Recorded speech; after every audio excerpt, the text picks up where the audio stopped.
morning, good afternoon, and good evening. Welcome to Chapter 10. Chapter 10, we're going to cover a few different topics. This is molecular biology, as in the molecules of life. Probably the main molecule of life that you are familiar with would be DNA. You know that DNA is the instructions, it's the code for living things, it's the code for how to make your body. So before we jump into this, let me tell you a story. So to take the instructions that are held in DNA and to convert them into a finished product. I think we talked about this before, but let me remind you, and let's talk about it one more time. We need to understand the relationship between DNA, a gene, and a chromosome.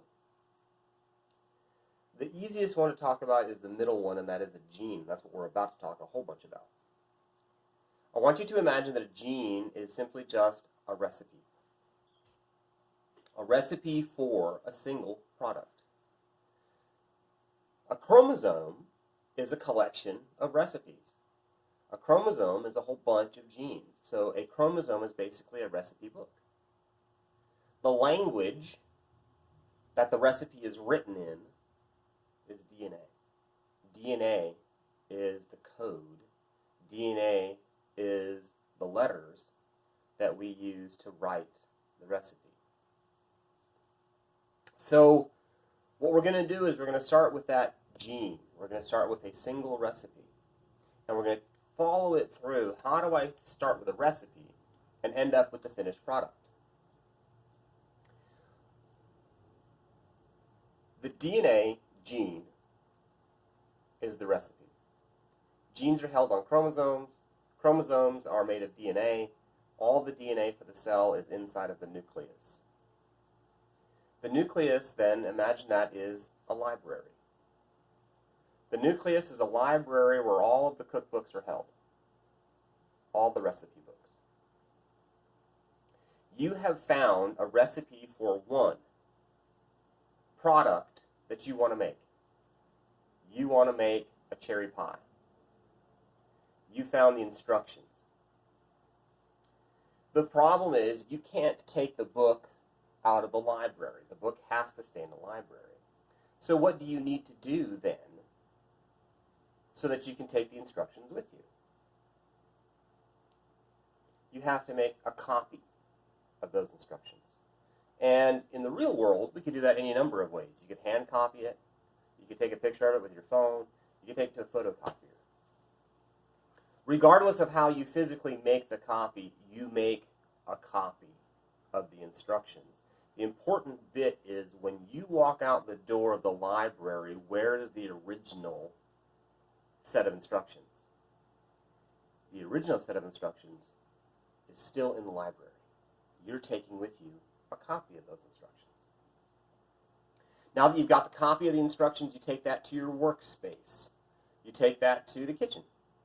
You follow the directions. You put things together in the right order, in the right amounts, and when you get done, hopefully, you've got a proper cherry pie. You've got a finished product because you followed the directions, you put together how much it said of stuff in the right order, and then you got your product. Those two steps, number one, making a copy, number two, following the directions.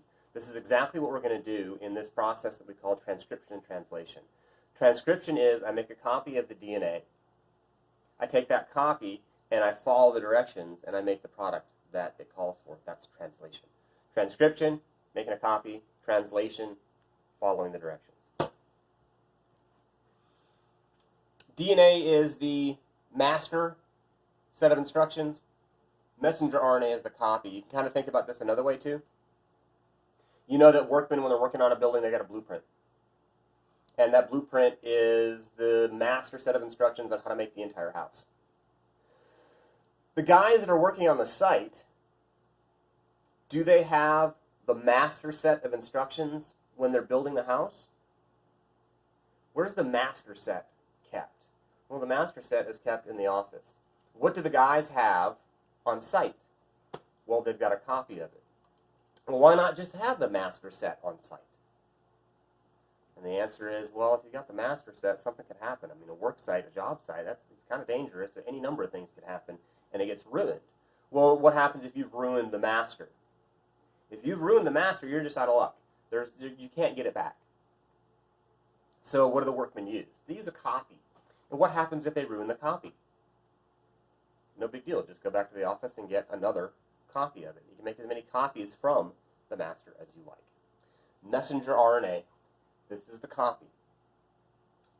Once I've copied the gene, I take the copy to the work site, and in this case, that's just outside in the cytosol, just outside in the goop of the cell. I follow the directions, and when I get done following the directions, I have made my product. I've made the protein. Master set. Oh, sorry. Imagine you got a super close-up here of a cell. This is that nuclear envelope. This is one of those nuclear pores. This is the master set of instructions. I make a copy of that master set into RNA. The piece of RNA leaves, it doesn't really show that very well. The piece of RNA leaves the nucleus, and then that instructions are followed. And when you follow the directions that's on my set of instructions, I get a product. Transcription is making the copy from DNA to RNA. Translation is reading the RNA and putting together the amino acids to make a protein. As we said, transcription is the act of making a messenger RNA copy out of the DNA master. The average gene is between 70 and 10,000 bases long. And when you think about DNA, you think about that twisted rope ladder, right? You think about the ladder, and if there's an A on this side, what is its match on the other side? Its match on the other side is a T. This is DNA. And if there's a C on this side, what's its match on the other side? G. So when we talk about 70 to 10,000 bases, we're talking about these things are bases. The A's and the T's and the G's and the C's. Okay? And you only read the one side. You just read the one side. So I've made my little piece of DNA here has 2 bases on it. It's got 2 base pairs, but again, you only read the one side. So I've got two bases. We're saying that the average gene is between 70 and 10,000 bases long. And we'll talk about how those bases specifically get transferred, get copied, and become the protein. RNA polymerase is going to unzip my piece of DNA about 17 base pairs at a time. I missed that. About 17 pairs at a time. It will then read one side and make a complementary copy of that side. So, all right, let's talk about RNA polymerase real quick. First of all, what kind of a molecule is it? ACE. ACE means it is an enzyme. Enzymes do one of 2 things. They either make something or they break something. In this case, the next part of the name is an indication of what it does. Poly means many, and a polymer is a chain of a bunch of units strung together. So what we're saying is this is the enzyme that strings together a bunch of monomers to make it a polymer. And then the monomers that we're stringing together are the bits and pieces that you need to make RNA. So what the name literally means is the enzyme that strings together the pieces that we call RNA. And those pieces are the C's and the G's and the A's and the U's. Remember, there's no thymine, no T's in RNA. You replace thymine with uracil. So RNA polymerase is going to unzip my DNA gene about 17 base pairs at a time and make a complementary copy of the gene. And complementary copy means if I've unzipped my gene and there is a G on this side, what do you put on the other side?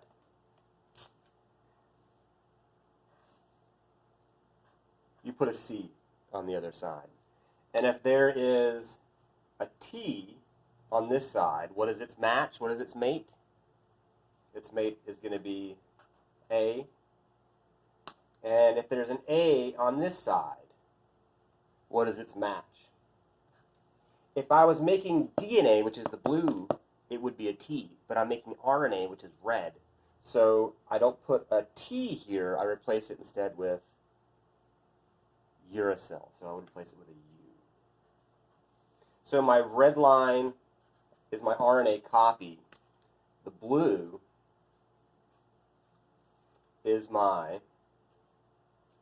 DNA master. Okay? Blue is the DNA, red is the RNA.